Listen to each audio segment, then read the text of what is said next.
A hot topic right now is the Da Vinci Code and its theory that Mary Magdalene and Christ were married and had a child. Well, at the center of all the questions is Da Vinci's The Last Supper portrait and many of the controversial images depicted in that picture. A new book focusing on The Last Supper is gaining national recognition. It is called The Secret Supper. And joining me this morning is author Javier Sierra. Javier, thank you so much for being with us. Good morning. Good morning. Tell us what drew you to this hot topic in the first place? All started in ancient Egypt because I wanted to know how influential was ancient Egyptian ideas in the Western mind. And I discovered that during Renaissance, ancient Egyptian books were translated first time into Latin for Europe and were very influential in the big masters of painting in Europe, especially in Pinturicchio, Leonardo da Vinci, and all this thanks to Marsilio Ficino, the big translator of the Plato and ancient Egyptian books. A lot of people are writing about this. What is different about your book?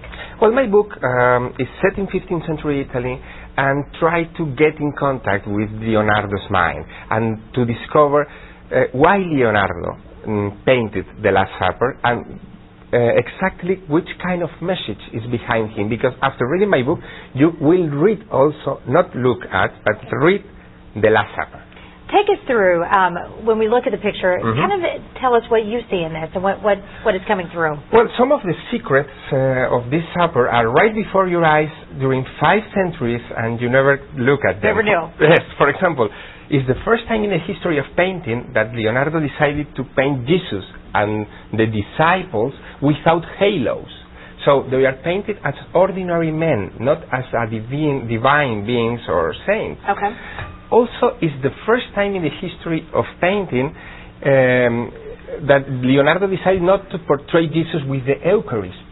Jesus, in every single Last Supper painted before, is always with the host in the hand, consecrating the Eucharist. Here, there is no Eucharist and there is no grail. And is there a knife in St. Peter's hand in yes, as well? Is this man, okay. And is holding a knife in the back, and with the other hand is threatening John, the disciple. So in a way, Leonardo is talking or telling us that probably the real traitor to the message of Christ is Peter, because this is the biggest riddle in the entire history of painting. Jesus is announcing to the disciples, one of you will betray me. Wow. And you have to find the traitor. And the first idea is to point at this man, but this man with the knife is Peter.